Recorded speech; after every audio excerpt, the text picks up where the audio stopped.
Okay, this is simply an extension of the previous problem, which I really like to show you because it's really a neat method to solve the given problem, especially also other problems involving n roots of a complex number. Okay, we just fast forward a bit. What we have was z to the power of 6 is minus 64. Recognizing that this is the given complex number and not this. So after that, we found out that r, so the solution to this is z, which is equals to 64 to the power of 1 over 6, and it goes as cosine theta plus 2k theta, sorry, 2 sine pi, cosine pi plus 2k pi divided by n, close bracket, plus I sine pi plus 2k pi over n, and then you close the bracket. This is to find z. So what we want to find is we want to find the solutions of z, or the numbers of z, the values of z for a is more than 0, and then later we multiply them out. Now I have also shown you that k takes the values of 0, 1, 2, all the way to 5, and you can put in the individual values, find all of them, and then after that, just find the ones that the real part is more than 0, multiply them together. Okay, now this is where I would like to stop it right here and think of a new method. So what is the new method? Well, the new method is involving the complex plane, if some of you may have already guessed that. But first, let's just find the first number, because that's what we need to really have a gauge of where z lies in the complex plane. Okay, k equals to 0. Here we go. z1 is equals to 64. Okay, and then k is equals to 0. So this one is 0 over here. We just have to look at pi, and then we divide it by n, which is 6. So it's basically cosine pi over 6 plus I sine pi over 6. Not difficult at all. So now we are given the first solution, complex number z1, right? And we know that the magnitude is this, and we also know that it has the argument of pi over 6, because that is the values of these two over here.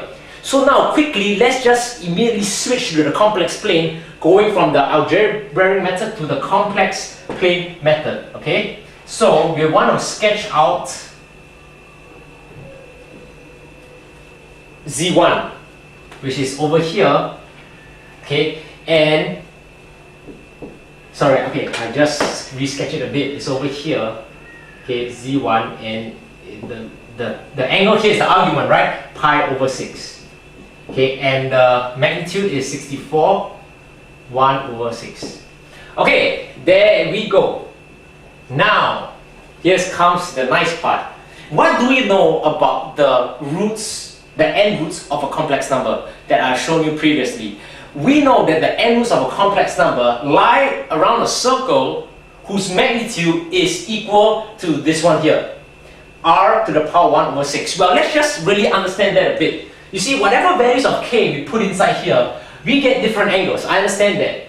But notice that the magnitude does not change at all, right? So if this is one of the values, we just sketch a circle like that, and we already can say that the solutions would fall in the circle.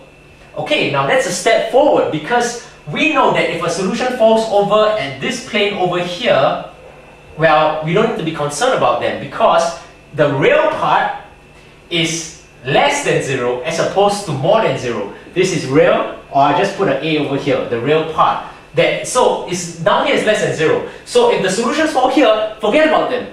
We don't control them away. Okay? What's the other thing we know about solutions, the n roots to a complex number? Well, we know that, for example, z to the power of 6 equals to this. The solutions of z, there will be 6 of them. Okay? And it is separated by an angle of 2 pi over 6. Okay? 2 pi over n, which is this case over 6. Now, I did not go to the proof of that, but I really do not know what it is. But we can liken that to a polynomial, like I said again, x6 plus 5x to the power of 5 plus equals to 0. The solutions of x is the highest degree. So in this case, the highest degree is 6, right? It's the only degree. So the solutions are 6 solutions. And what is a good way to separate the solutions? Well, to separate the solutions is the total angle, which is 2 pi, divided by the number of solutions. So how is that going to work? Well, given this fact that magnitude is like that, and given the fact that they are separated by an angle of pi over 3, I can immediately kind of suspect where the other solutions are on the complex plane so that I would know what the real part is. Okay, I will say that again. See, I know the magnitude is constant, that's why I drew the circle like that. And I know that the solutions are separated by the angle pi over 3 because there are 6 solutions and they need to be evenly distributed around the complex plane. I have not proven that, but I will prove it later if I have time. But let's just stay with me on that one, okay? So, where is the next solution to this? Well, it's pi over 6 plus pi over 3. It will sweep this way and it will be an angle of pi over 3. And this we know is going to go to pi over 2. Now, what do we know about pi over 2? Well, pi over 2 goes from here to here like that. So, this is solution number 2. And why am I happy that that's solution number 2? Because the real part is 0. The real part is 0 here. See? The real part is 0 here, but we want to find the real part is more than 0. Meaning to say, we can cancel this one out and simply forget about it. Likewise, pi over 6 minus pi over 3. Now, you can go this way, okay, you can add up pi over 3 and go this way, or you can also subtract pi over 3 and go the other way. It will just repeat itself. So this we know is minus pi over 6, which is over here, which is well and good. Pi over 6 here, minus pi over 6. Okay? And then we know if we take this number and we subtract again pi over 3, it will go over here, which, like I said again, is on the y-axis or on the imaginary axis. So the real pi is equals to 0, so I can forget about them as well. And the other solutions that is here and here, because I know that there are 2 solutions here, you will know by now that it's going to be, the angle is going to be pi over 6 here. We also forget about them because the real part is less than 0. So why is this quicker and it's nicer? Well, because we can already immediately isolate the solutions that we want. And it's simply Z1 and Z5, the 2 solutions. And this is k equals to 0, and this, you might have guessed it, is k equals to 5. So, if we now know that the solutions we're concerned with is k equals to 0, k equals to 5, we can just immediately substitute these values over here and multiply the 2 together. But as you might have guessed it, that's not the end, or that's not all up my bag of tricks, if you may allow me to use that term. Okay, there's one more part to it, which is going to be quite nice. Okay, can you put it inside here, right? Okay, I should have erased that diagram, but doesn't matter. Can you put it inside here so you get Z is equals to, Z1 is equals to that whole thing, and then later you can find the a plus bi yourself, and it will be root 3 plus 1. Okay, so we'll sketch it out again.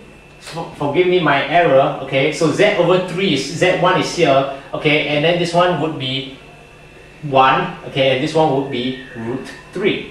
Okay, and this is pi over 6. Well, what do we know? Well, the other solution is over here like this, right? Minus pi over 6. Okay, and by looking at the symmetry, you know that Z5 is equal to, remember, imaginary part goes from here, you bring it down to the other side, as in you change the sign from positive to negative while the real part stays the same. This Z5 is equals to Z1 conjugate. Okay, Z1 conjugate. Well, how is that helpful? Well, we also know of this equation over here is equals to, okay, I hope that looks familiar. If not, just go check the previous chapter. It's involving writing 1 over z times by the, to rationalize the denominator by multiplying by the conjugate. So that's why the conjugate goes up there. Okay? And we want z1 multiplied by z5, right? Which is equals to z1 multiplied by z1 conjugate. So if we bring this over here and bring this over here, z1 times z1 conjugate is equals to magnitude of z squared, which is equals to 2 squared, which is equals to 4. And there we go. That is how we solve this problem, using a bit of some intuition and really finding a quick way.